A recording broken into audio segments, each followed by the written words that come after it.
घना अंधेरा था। जंगल की टेढ़ी-मेढ़ी डालियां हवा के साथ कराह रही थी। चारों तरफ सिर्फ सन्नाटा और डरावनी आवाजें गूंज रही थी। उसी सन्नाटे में एक जंगली सूअर धीरे-धीरे जमीन खोदता हुआ आगे बढ़ रहा था। उसकी नाक मिट्टी में थी, लेकिन उसके कान बार-बार खड़े हो जाते, मानो उसे किसी अदृश्य ताकत का आभास हो रहा हो। अचानक पेड़ों के बीच से एक तेज नीली रोशनी निकली।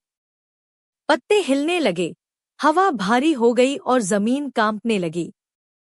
रोशनी धीरे-धीरे धुएं में बदलने लगी और उसी धुएं से एक विशाल जिन्न प्रकट हुआ। उसकी आंखें खून जैसी लाल थीं, शरीर काले धुएं से बना हुआ और आवाज इतनी गहरी कि पेड़ तक कांप उठे। जिन्न गर्जा, कौन है जो मेरी नींद तोड़ने आया है? सूअर ठिठक गया। डर से उसकी सांसें तेज हो गईं, लेकिन उसने भागने की बजाय जोर से गुर्राहट की। जिन्न पहले गुस्से से देखता रहा, फिर उसकी भौहें ढीली हो गईं और चेहरे पर एक अजीब सी हंसी फैल गई। वह बोला, बहुतों ने मुझे देखा है, सब डरकर भाग गए, लेकिन तू खड़ा है। तेरी हिम्मत का इनाम मिलेगा। इतना कहते ही जिन्न ने अपना हाथ ऊपर उठाया।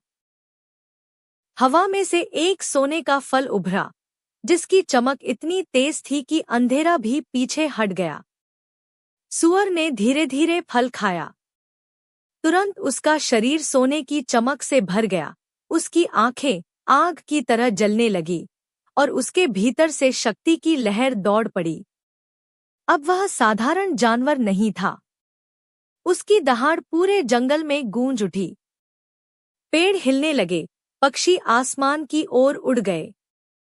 जिन्न धुएं में बदलते हुए हंसकर बोला, याद रख, असली ताकत